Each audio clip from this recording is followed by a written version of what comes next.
Guys, it's May from Markets with May, and this is the third episode of 5 where we are splitting up the Andrew Ross Sorkin interview of Sam Bankman-Fried at New York Times Deal Book. Now, I'm breaking this up into 5 episodes because basically it's an hour and 15 long interview. Hopefully you've seen the other 2. Additionally, part of the reason why I'm doing this is because as a former head of risk analytics for a bunch of buy-side firms, I realized that there's so much jargon in this that it's not even fair for most people to watch it. So I thought I'd just add it to my channel. If it's helpful, like, share, comment, subscribe, all that good stuff. Additionally, I got to give a shout out to Gurula.net, who I always work with. David is amazing. He's a longtime trader. And then we also have Richard, who does day trading specifically for the Gurula.net guys. Okay, let's get into this. About 30 minutes at this point in the video. Let me share my screen. The BlockFi acquisition for a moment. How much money do you think Alameda, I'd say that they had a lot of FTT, but that Alameda had borrowed from BlockFi at the time of the bailout? I honestly don't know, but I would have guessed like 100 million, maybe a couple hundred million, but I honestly don't know the answer to that. I wasn't like running Alameda, I wasn't paying detailed attention. That's my guess. Okay, a lot of people come down on him. Maybe it really is his guess, but he did actually go on a huge PR campaign at the time and talk about exactly what he thought it would cost in different tranches. So, I mean, this one, give him a hall pass. The guy's in shock as to what has transpired over the last 5 days, but there are people that come at him because of things like this in the interview. And were you using FTT and Serum and other things to collateralize the loans at BlockFi, do you think? I mean, this goes to the whole idea of both the value of these things and also whether you were trying to buy BlockFi, in fact, to continue to support effectively Alameda or FTX. Right. It might be. I would guess it was, but to your point, my guess is that like the amount paid for BlockFi was probably bigger than the amount that Alameda had opened with it. I mean, I don't know that for sure. Again, but I wasn't even looking at what that number was really, but I think that's about right. I'm not sure why it's relevant in some ways that he paid more for BlockFi than was the FTT coins on hand. I think he's trying to make the argument that the FTT coins were irrelevant. So that's a little bit of an awkward response. But I'll be fair, it is actually kind of important to better understand that. So if I ever do figure that out, I'll try to post it in the comments below. Alameda invested $1.15 billion in Genesis digital assets without your consultation or approval. That's the question. And my understanding is you also served on the board of Genesis digital assets. And so I'm trying to understand how you wouldn't have been involved with Alameda. So I was somewhat involved with venture investing, and that was done out of a separate entity than any of Alameda's proprietary trading, than its activity on FTX or other crypto exchanges. But I was consulted on some of its VC investments, including with GDA. What are your lawyers telling you right now? Okay, so obviously that was a really slippery way of saying, yeah, I was circling every possible area of this deal from both the purchaser side to the actual funding side, but I'm going to pretend like I actually don't know that this was going on and at what dollar value. I think that's where this face comes from in case that was missing, but anyway. Are you suggesting this is a good idea for you to be speaking? They're very much not. I mean, the classic advice, right? Don't say anything. Recede into a hole. And it's not who I am. I mean, it's not who I want to be. I think I have a duty to talk to people. I have a duty to explain what happened, and I think I have a duty to do everything I can to try and do what's right. If there is anything I can do to try and help customers out here, and I don't see what good is accomplished by me just sitting locked, in a room pretending the outside world doesn't exist. You're in the Bahamas right now. Are you in the Bahamas because you think you can't leave? No, I'm in the Bahamas. I have been in the Bahamas for the last year, and I've been running FTX from the Bahamas. Been running FTX Digital Market, our primary operating entity down here. With Bahamian regulators and and others in contact. And right now, I'm looking to be helpful anywhere I can with any of the global entities that that would want my help. Do you think you could come to the United States or go elsewhere? To my knowledge, I could. Have you thought about doing that?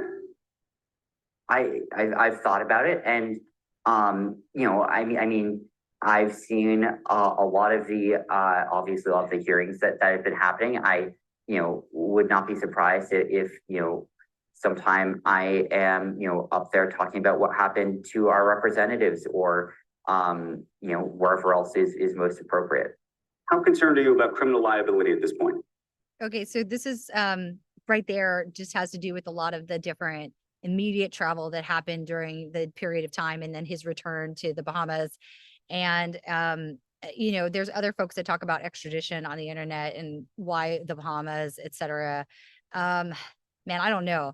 To be fair, if is he lying? Is he not lying? If you have thoughts, put it in the comments down below. But I think there's enough fodder that this isn't going to be the area of my expertise or my focus on trying to understand the circumstance. So I don't think that, I mean, obviously I don't personally think that I have, but I think the real answer is that's not, sounds weird to say, but I think the real answer is that's not what I'm focusing on. It's, there's going to be a time and a place for me to sort of think about myself and my own future, but I don't think this is it. Like, right now, I mean, look, I've had a bad month. This has not been any fun, but that's not what matters here. Like, what matters here is the millions of customers. What matters here is all the stakeholders in FTX who got hurt, and trying to do everything I can to help them out. And as long as that's the case, like, I don't think that what happens with me is the important part of that, and I don't think that's what it makes sense for me to be focusing on. Sam, help me with this. On November 7th, you tweeted and then deleted a tweet that said, quote, FTX has enough to cover all client holdings. We don't invest client assets, even treasuries. Yep. We've been processing all withdrawals and will continue to be, unquote. You then deleted that tweet. And literally just moments ago, you told me it was on November 7th that things took a turn. Yep. You're telling the truth? So things were changing fast. And, when you look at November 6th, I was feeling nervous, but I felt like things were probably going to end up okay. We still had, assets way larger than liabilities. And yeah, there's increasing withdrawal demand, but we were meeting all of it. We were processing all of it, although it was a weekend. So we were a day delayed on a lot of wire transfers and stablecoin creations, and Bitcoin node was overloaded, but their assets were continuing to process. By November 8th, I did not think the odds were that high that we were going to be able to meet all client demand. And I was worried that there was going to be a substantial liquidity shortfall. November 7th, that was sort of the transition day. And, even just the start versus the end of November 7th, I felt fairly different. And I can't remember exactly what I was thinking or when I sent that, but, I remember trying to think about feeling conflicted about what to say and trying to think about what I could say that I believed. And, by not that long later, I no longer believed that. That no longer felt like it had much, like that was a at all reasonable representation of where my mind was at. And I don't remember exactly when I deleted it, but I remember at some point it's like, it shouldn't be there. Let me ask you a different question. Yeah, I will say this, okay, and this is probably, you guys are probably going to think I'm being too nice to SBF, but in fairness, like during Lehman, when some of this stuff happened, and a lot of people have trauma from that during that trading period. What he described is actually what you would feel in that circumstance, and even your body language and everything. You do go into a bit of a state of shock and like just damage control. It's not the best way to trade, run an organization, or otherwise. I think that's why post 2008, there's so much that risk managers had to learn. Just even risk managers, like everybody in an operating company, had so much that they had to learn on exactly and precisely what to do. These things are not fun. So in this particular segment of him telling the timeline, it would actually be quite normal for me if he got one or two details wrong, but was really focused on these pivotal points within the trauma of it. Other people that have gone through traumatic events that were over a series of days probably have similar experiences. So here, I'm actually not as brutal as other people are on this, but there's enough, like I said, there's enough fodder in this. Because this is all around the same time. The New York Times reported that $515 million was suspiciously, in quote, transferred from FTX wallets after. I don't understand this smile. I wish he wouldn't do that. Like, I mean, other people are going to come at him much harder on this, but this is not cool, and especially when we hear what was happening next. After the bankruptcy filing. Yes. And there have been accusations that this is the assistance effectively of theft. Where did that money go? So I will caveat this by saying at that point, I was being cut off from systems. And so I'll give you the answer to the extent that I know it, which is that I believe that a few different things happened within a short period there. I think that the US team took actions to seize some of the assets and put it in custody from the exchange. I believe that it's been announced that the Bahamian regulators took some of the assets into safekeeping as well around that same time. And I think there may have, in addition to both of those, also been some actually improper access of assets on the exchange. And I don't know the details of that. I don't have the resources to trace through exactly what happened there. And I don't know who is behind that third party. I want to go back to one thing about the Bahamas. The Bahamian authorities have now admitted effectively that they ordered the transfer, it sounds like, of certain FTX assets to wallets under their control after the U.S. bankruptcy was filed. Did you help them with that? Did you discuss that with them?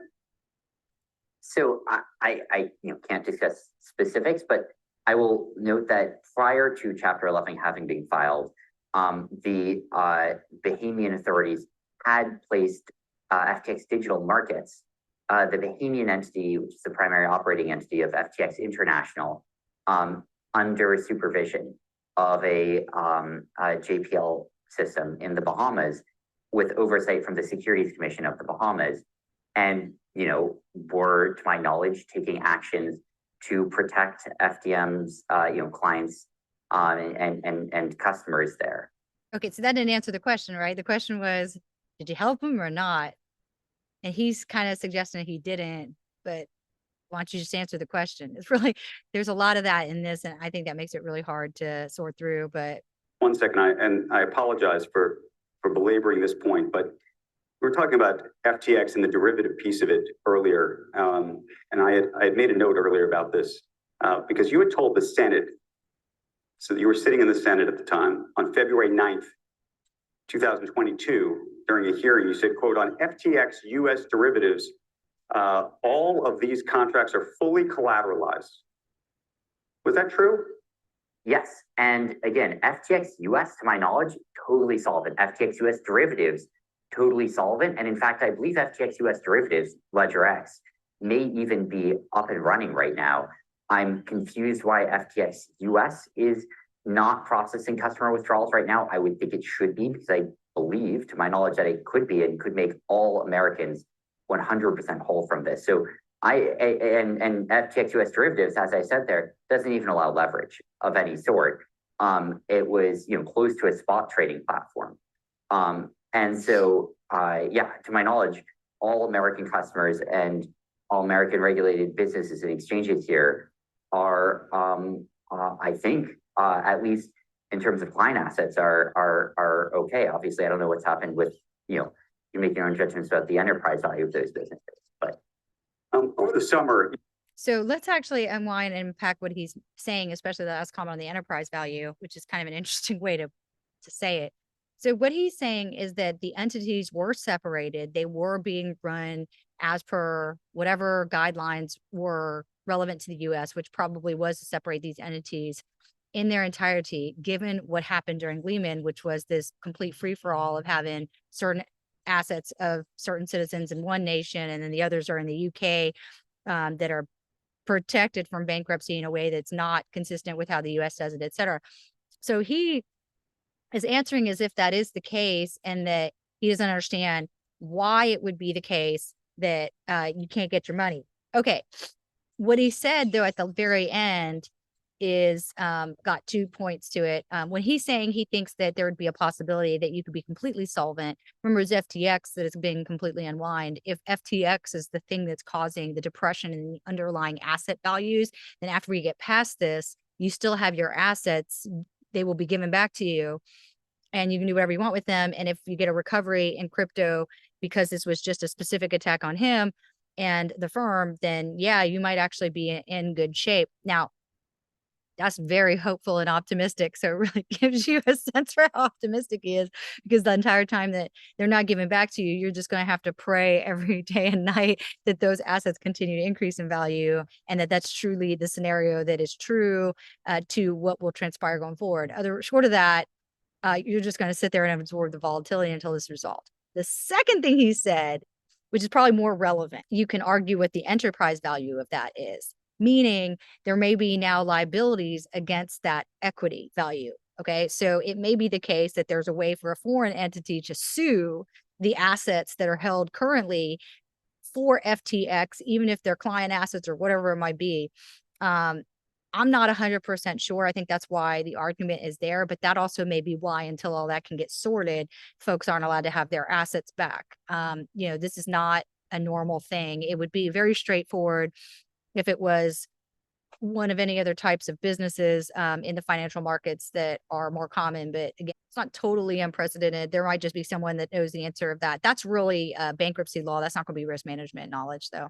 So if you're one of those guys, stick it down below. I'd be thrilled to understand. Over the summer, you paid a $2.5 billion loan to Barry Silbert's Genesis. This was in August. And I was just trying to think through the dynamics of what might have been happening at your firm, and was wondering, where did the money come from?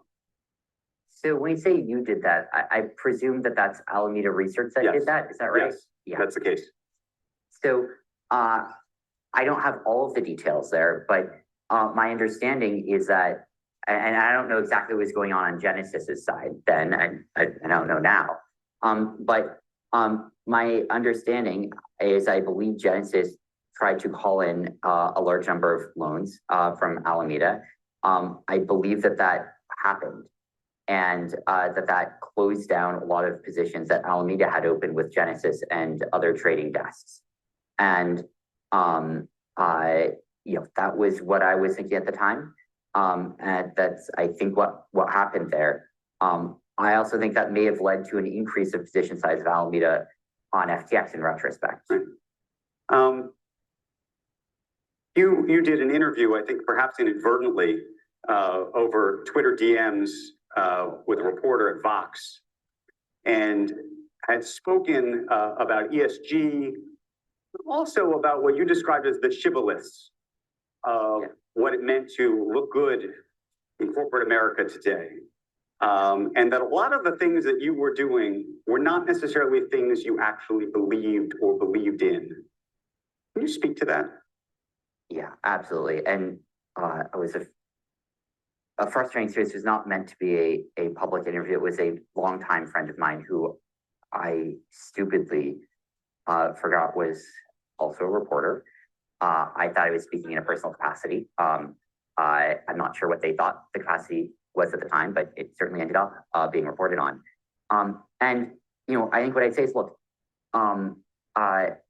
there are a lot of things I think have really massive impact on the world, and ultimately that's what I care about the most. And I mean, I think frankly that blockchain industry could have substantial positive impact. But, I was thinking a lot about, bed nets and malaria, about, saving people from diseases no one should die from, about animal welfare, about pandemic prevention, and, what could be done on large scale to help mitigate those things. I think matter, and they're, among the most important things to me.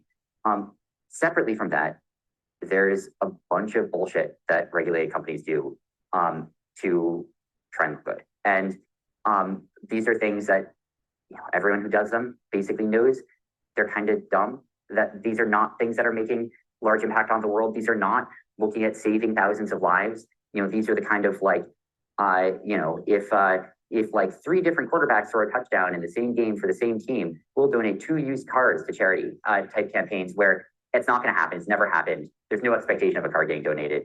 It's just a PR campaign, sort of masquerading as do-gooderism. And things like greenwashing are things which I think end up in somewhat similar. That takes us to 45 minutes, and I'm going to stop it there. I think that this line of questioning really relevant because it fills in the story of why all this was able to happen the way that it fell out. I mean, geez, he really did get a lot of people behind him on this exchange. Let me get this light on as the sun starts to set. That's a little better. He really did get a lot of people behind him in a way that is really surprising.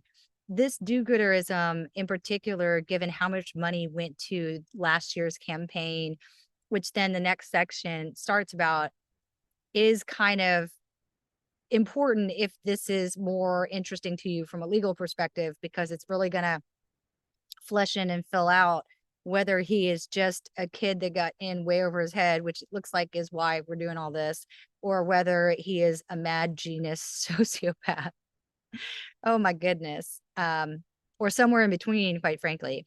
But anyways, that's it. I have 2 more videos to come. Please do like, share, comment below, or subscribe. I'd love all of that support. It helps me know what's interesting, and hopefully see you next episode.